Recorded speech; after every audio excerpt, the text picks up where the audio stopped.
I want to know what I should get my kids 7 years ago. This is the 2013 Nintendo Holiday Gift Guide, and if you want any further proof how bad it was in 2013 for Nintendo, here you go.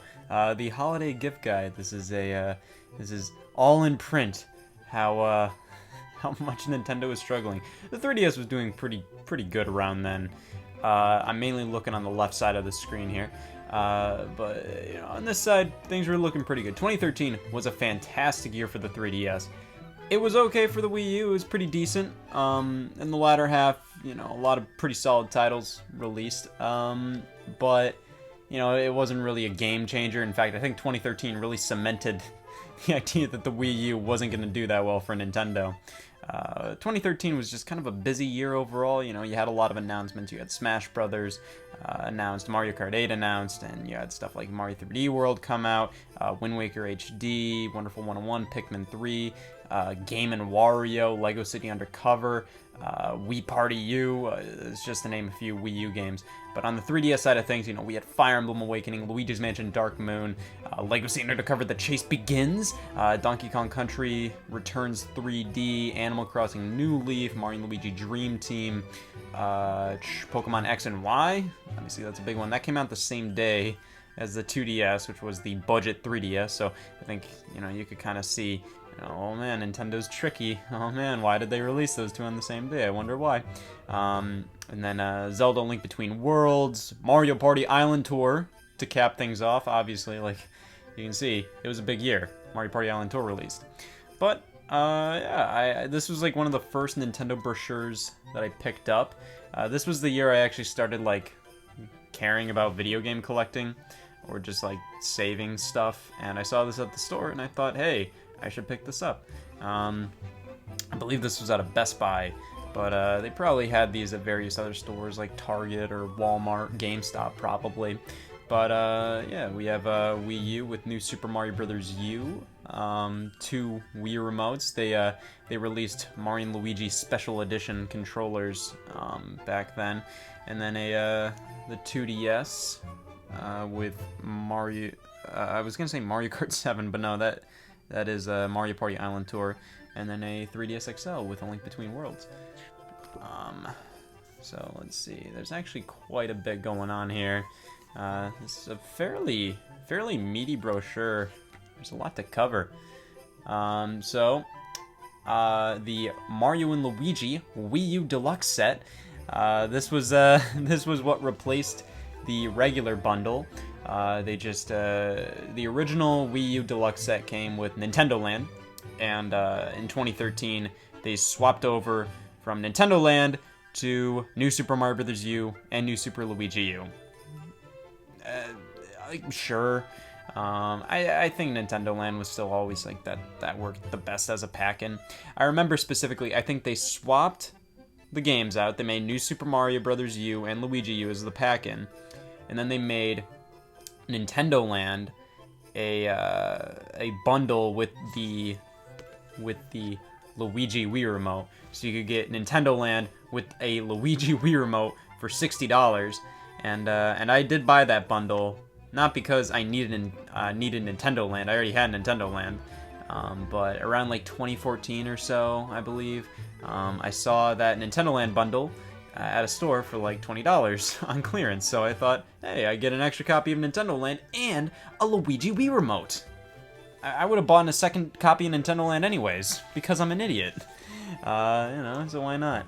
A Luigi Wii remote. What is Wii U? Wii U is the revolutionary new system from Nintendo.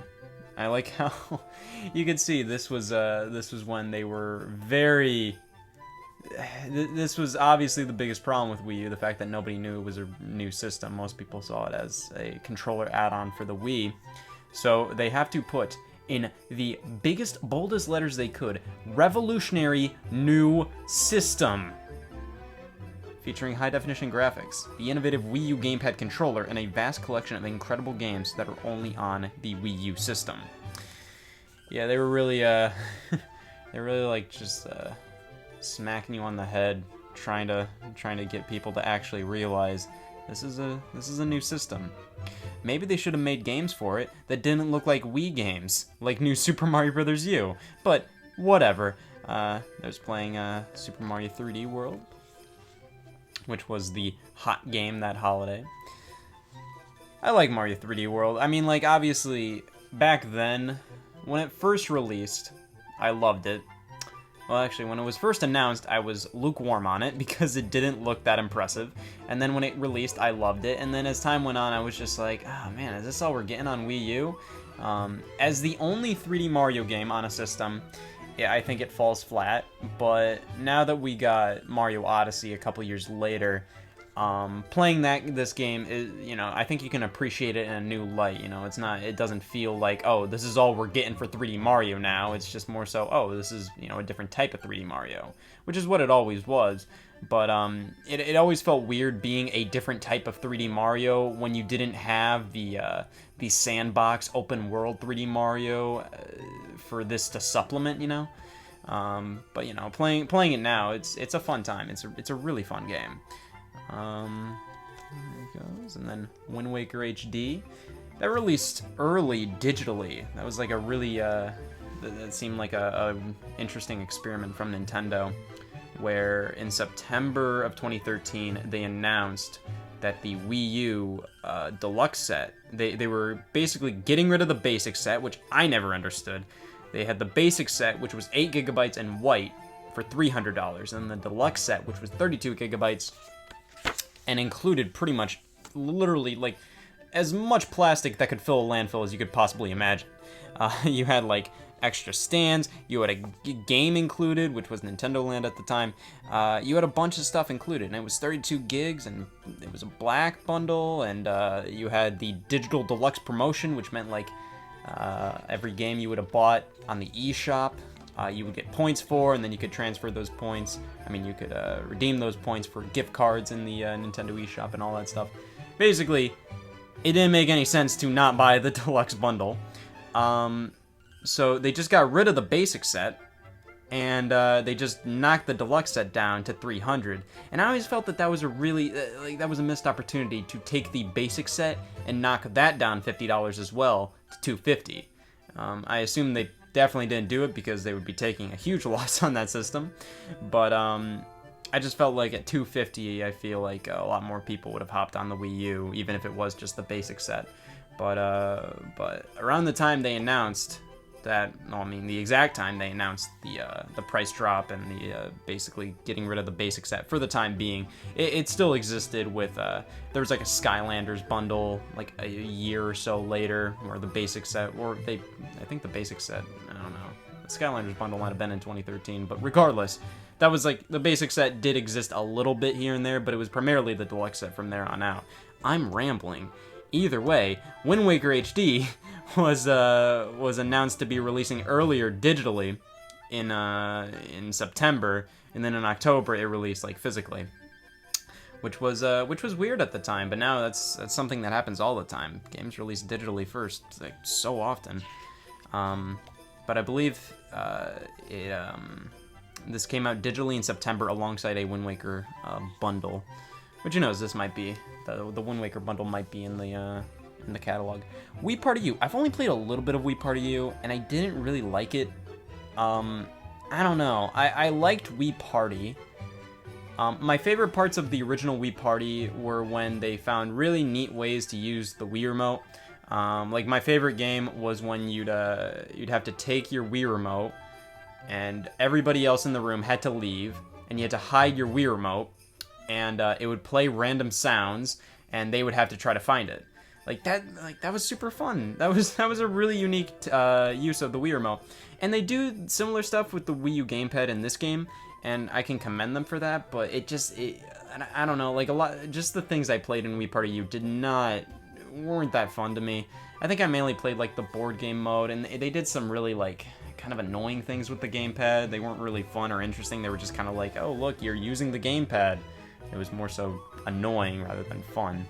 But I don't know. I've only played it for probably like an hour and a half or so, and there's like other modes that I haven't played.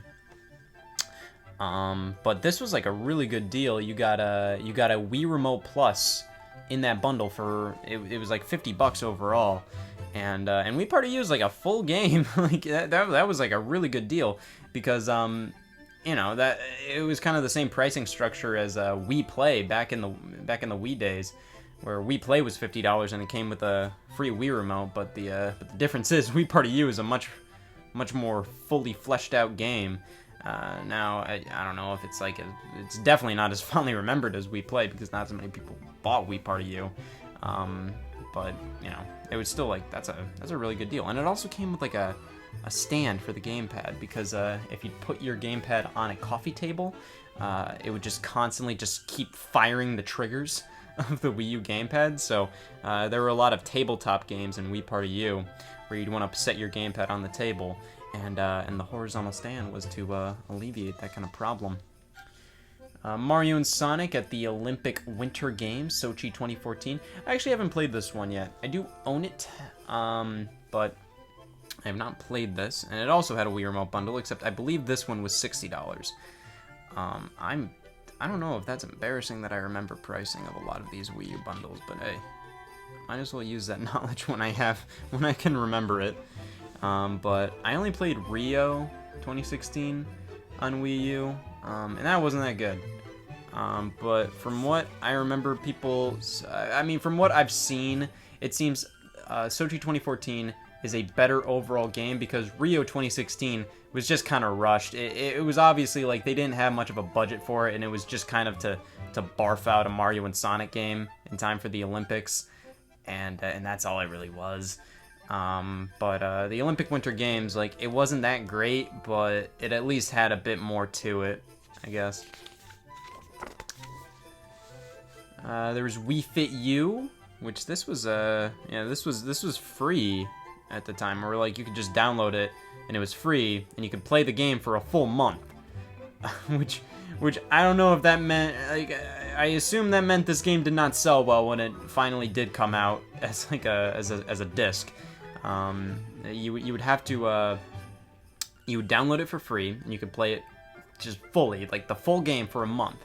And if you wanted to keep using it after that month, you'd have to buy a Wii Fit U meter, or like it was basically a pedometer. And I also have not played Wii Fit U.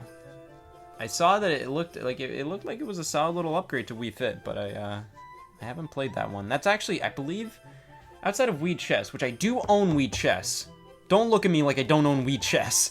I own, outside of Wii Chess, this is the only Wii branded game I have not played. So I do have to get on that at some point. Donkey Kong Country Tropical Freeze. So this, we're kind of going into the games that weren't out at the time. I mean, it says available 2014 exclusively on Wii U, even though it was already technically out. It was a really weird thing where it released in November 2013, and then the physical release came out early 2014. I assume for, like, you know, the New Year's resolution guys out there. But Donkey Kong Country Tropical Freeze, yeah, when that got announced, people were a little bummed because everybody was like, "Oh man, what's Retro Studios working on? You know, they're so talented. What could they possibly be working on? Another Donkey Kong. This game is amazing, though." But it's so good. But it kind of, I feel like it grows on you. It's something where you play it initially and you might be like, "Oh, that was good," but then, you know, you just kind of move on. But then if you play it again, I guarantee you'll notice like all these little things that are just so amazing with the game. Just how the levels are designed, how amazing like the difficulty is, where it's just right. It's so good. But this was originally supposed to come out in November of 2013. I remember at E3, they announced Donkey Kong Country Tropical Freeze with a November 2013 release date. And Mario 3D World had a December 2013 release date, which was really odd. And they, in September, I believe, when they announced like the Wii U price drop, they showed like a little infographic with all the games coming out in 2013. And it showed that Donkey Kong Country and Mario 3D World swapped places, where Donkey Kong Country was December instead, and Mario 3D World was November. And Mario 3D World stayed in November, but then they delayed Tropical Freeze to February. And apparently it didn't even need that delay. It was pretty much done by December, but you know, Nintendo wanted to fill out their February a bit more, which made sense because they didn't really have much going on until Mario Kart 8 in May. So you know, you kind of had to fill that out with Tropical Freeze. Sonic Lost World. That's not a good game. I mean, it's okay, I guess, but I never found this game to look that appealing. It's very colorful, and it looks very polished, but I always found it to be a bit underwhelming for them to go from the graphical style of Generations, Sonic Generations, and Sonic Unleashed, and go to Sonic Lost World, where it's just like it runs smoother, but it's so much more basic looking, and Generations just looked so good. And like obviously with Sonic, you know, like you want it to run smoothly, but I never felt like Generations ran poorly or anything. You know, it just didn't look as appealing to me. Lost World just didn't look as appealing. It looked like kind of a step back. It was kind of like, okay, so you have Generations which looked outstanding, and then you go to Lost World, which to me looked like a step back, and they weren't using like the same gameplay formula that was shown to be, you know, like actually like to shown that actually worked well with Generations, and they tried something new, and like it didn't really work out for them. But yeah, that was exclusive to the Wii U, so they had to show that off. And then we have the unimportance, the games that don't get a full page: Disney Infinity and Scribblenauts Unmasked, which I never played this one. I played Unlimited a bit, but I never played Unmasked. Rayman Legends, so that was unfortunate what happened with that. So that was supposed to come out for the Wii U in February of 2013, I believe. And they delayed it because because Zombie U for Ubisoft underperformed. So Ubisoft was like, oh wow, Wii U games don't sell well. Well, let's take our Rayman game and delay it till September, so then we have time to port it to Xbox 360 and PlayStation 3 and PlayStation Vita. And they released it like basically the same, or it might have came out like late August. I believe it came out early September. But it came out around the same time as Grand Theft Auto 5 and Wonderful 101. I don't even know why I mentioned Wonderful 101. Why didn't Wonderful 101 get a page? Like, why didn't they like focus on those games at all? I have some questions, but either way, they kind of effed this game over, to be honest. Like they made it so then you know, it could have had all the time to itself if it released in February of 2013. But they had to release it for 360 and PS3, and in my opinion, that kind of wasn't great for the game. It definitely had more competition in the fall.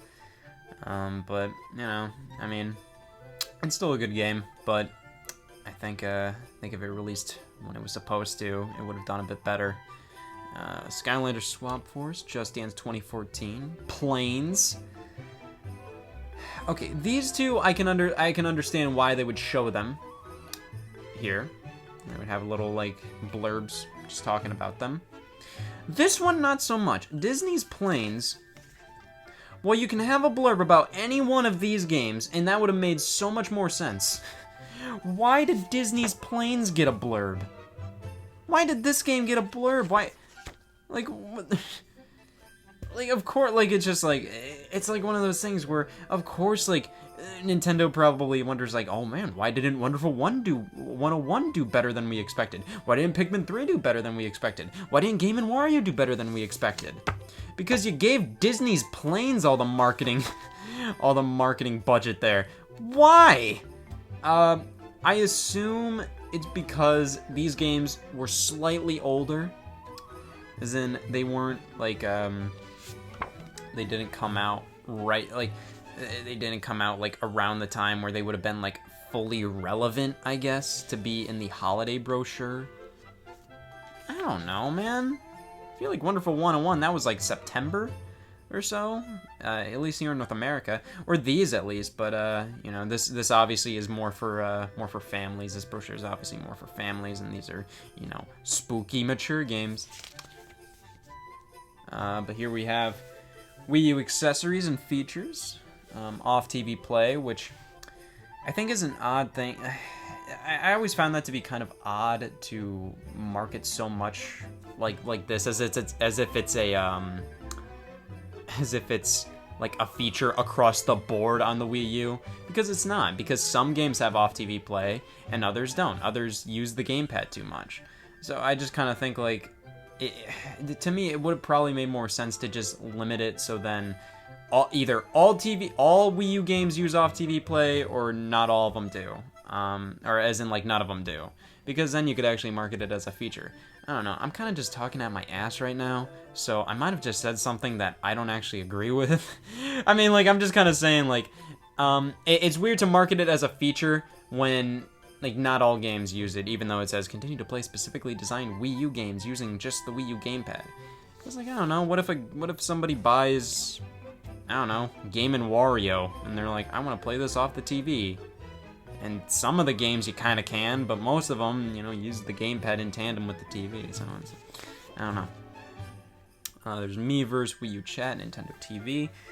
I never got to use Wii U Chat. I think I tried a little bit of Nintendo TV, which was kind of a it was an interesting concept, because it kind of utilized the fact that, oh, the gamepad can be used while the TV, you know, is on something else other than the Wii U, so why not make it like and they had a little IR blaster, which meant you could control your TV with the gamepad.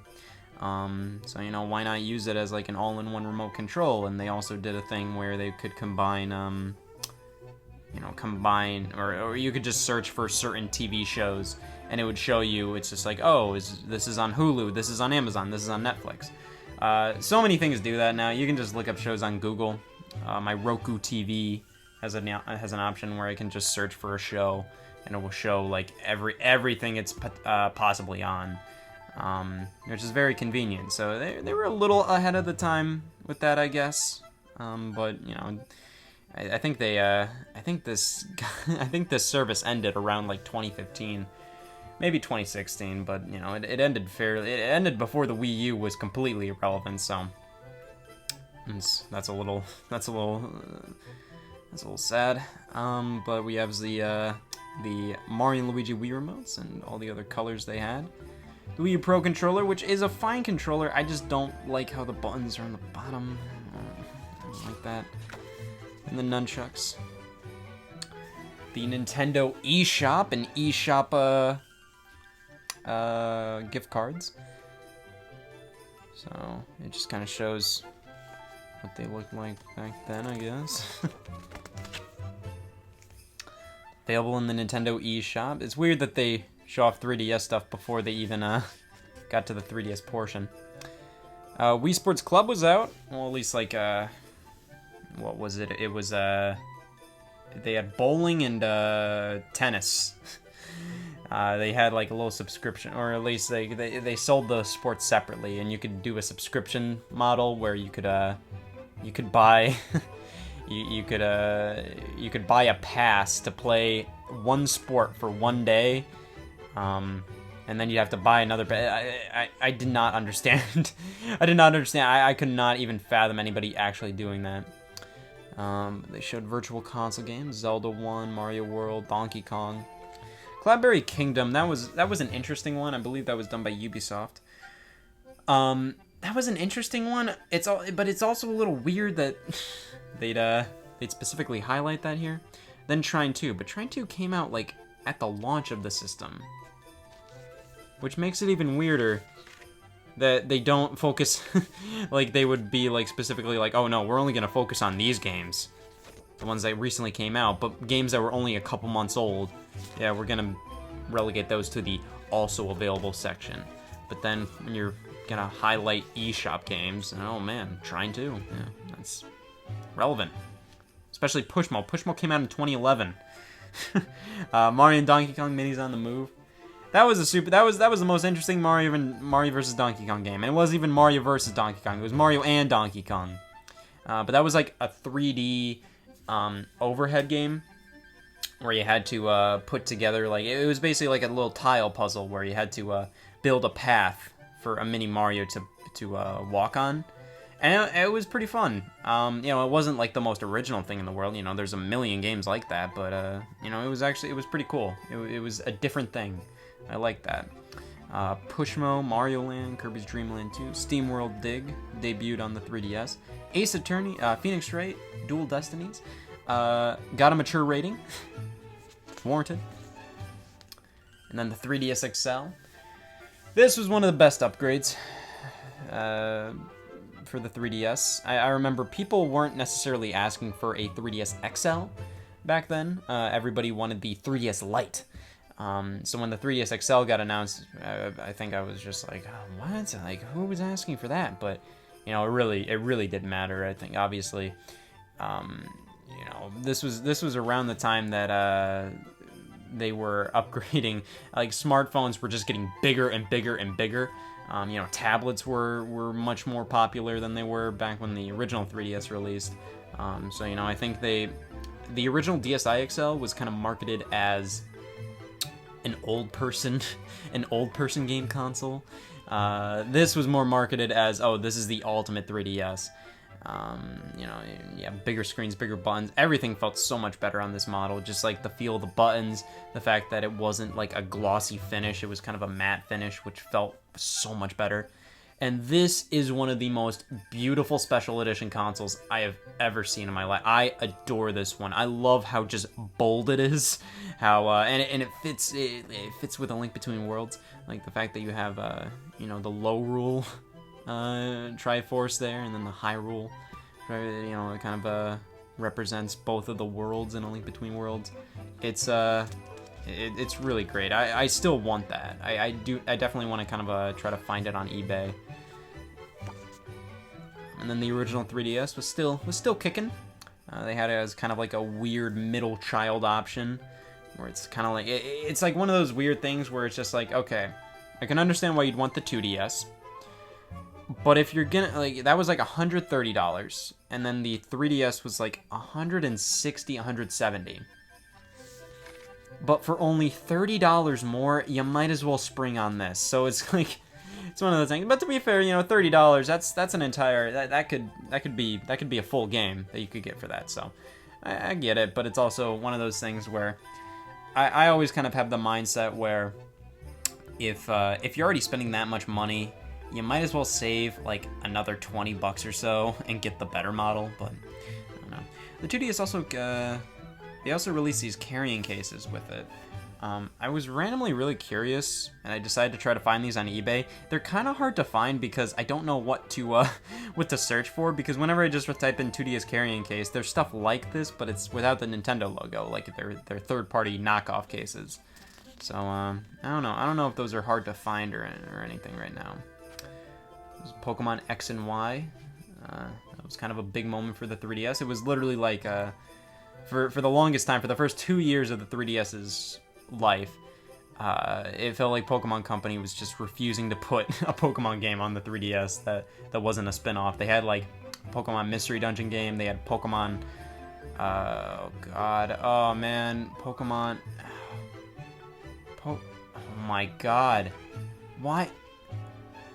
Pokemon Rumble. There we go. Okay, I was about to call it Pokemon Blast, but it was called Pokemon Rumble Blast. I completely blanked on the name of that series. But they had like Pokemon Rumble Blast in like 2011, like near the end of 2011, and then they had like a Pokemon Mystery Dungeon game. And but then they finally gave in because they kept making like actual Pokemon games for the DS. They had Pokemon Black and White around the time the 3DS launched. And then they had Pokemon Black and White 2, like, the next year in late 2012, when the 3DS was very relevant. And they also had, like, Pokemon Conquest for the DS. They kept doing Pokemon stuff for the DS. Yeah. A Link Between Worlds, that was kind of the big holiday title for the 3DS, if you don't want to count something that released on the exact same day, Mario Party Island Tour. But Link Between Worlds, this is a phenomenal game that I just I never beat, because with 2D Zelda, or just Zelda in general, I always have the problem where I love what I play, and then like I'll stop playing for a couple days, and then when I come back, I have no damn clue where I'm at. But I love A Link Between Worlds. It's so good. It's such an amazing game, and I really do have to get to beating it. You know, it's kind of like the new Super Mario Brothers of Zelda, where it's, you know, kind of like a plasticky looking art style.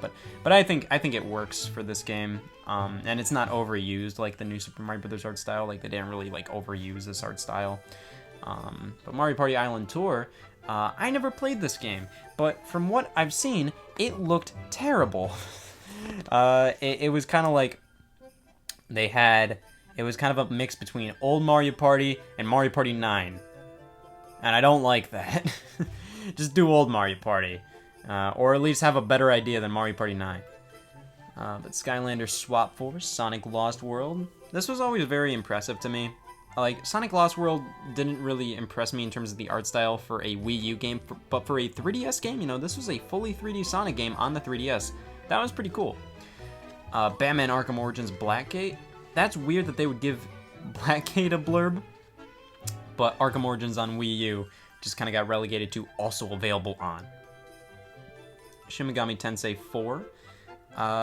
This was kind of a big deal. It was really weird that it's really weird to me when like long-standing series have the next entry happen on a handheld when the rest of the series was on console.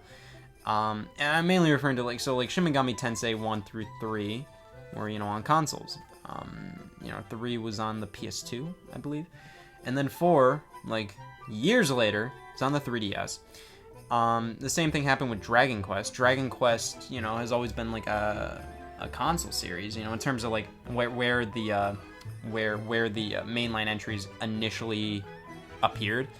Of course, like a lot of the games initially inevitably came to handhelds, but 9 was a DS game. So it's just really weird for them to go from like 8, which was like a PS2 game, you know, a good-looking PS2 game, and then 9 was just this like really pixelated, just like chunky DS game. And the same like kind of be said about 4. But you know, I mean, 3DS it looked pretty good for 3DS, you know. But it's really weird to me when series do that sometimes. But it's I'd rather have the games than not. Disney Infinity Toy Box Challenge. This was a bit of an... I don't actually know what's the main difference between the 3DS version of Disney Infinity and the actual console version, because they have to clarify this is just Toy Box Challenge. This isn't real-life Disney Infinity. And then the Adventure Time game. And then also available a bunch of other 3DS games. It's really weird to me that they wouldn't actually like give a blurb to Animal Crossing New Leaf, but again, you know, they're kind of focusing on the stuff that was kind of like brand new that holiday. But, you know, it's a little weird that, you know, they would only focus on Adventure Time, Explore the Dungeon, because I don't know, but they wouldn't give a little bit of time to Animal Crossing or Mario and Luigi. I mean, they weren't that old by this point. They were a couple months old. And that is the entire booklet. Weirdly enough, like, kind of a takeaway I had is just like, yeah, the Wii U was kind of like, everybody kind of like, remembers it for having really bad third-party support.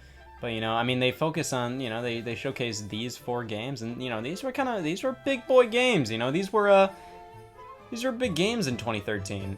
And the 3DS, like, that's kind of all they had for major third-party support in 2013.